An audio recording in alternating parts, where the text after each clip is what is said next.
আপনি সঞ্চয়পত্রে বিনিয়োগ করার পরে আপনার লাভের টাকা কখন পাবেন সেটা নির্ভর করতেছে আপনি কোন ধরনের সঞ্চয়পত্রে বিনিয়োগ করতেছেন।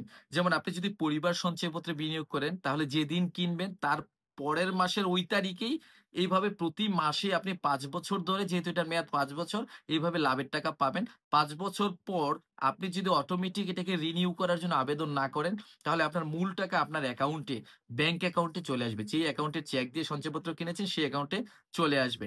আর আপনি যদি ৩ মাস অন্তর মুনাফা ভিত্তিক সঞ্চয়পত্র কিনেন, তাহলে ৩ মাস পর, পর লাভের টাকা আপনার অ্যাকাউন্টে আসবে।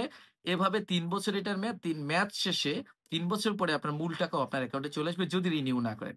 আপনি যদি ৫ বছর মেয়াদি বাংলাদেশ সঞ্চয়পত্র কিনেন, তাহলে আপনি ৫ বছর শেষে একসাথে পুরো লাভের টাকাটা আপনার অ্যাকাউন্টে পাবেন এবং রিনিউ না করলে মূল টাকাটা আপনার অ্যাকাউন্টে চলে আসবে। আর যারা পেনশনার সঞ্চয়পত্র ক্রয় করতে পারেন, পেনশনার সঞ্চয়পত্রে আপনাদেরকে বলছি, আগে এটা প্রতি ৩ মাসে লাভের টাকা অ্যাকাউন্টে দিত। কিন্তু সরকার এটা গত ২-১ বছর আগেই এটা চেঞ্জ করে প্রতি মাসে, মাসে পেনশনার সঞ্চয়পত্রে লাভের টাকাটা আপনার ব্যাংক অ্যাকাউন্টে অটোমেটিক চলে আসবে। পেনশনার সঞ্চয়পত্রের মেয়াদও ৫ বছর।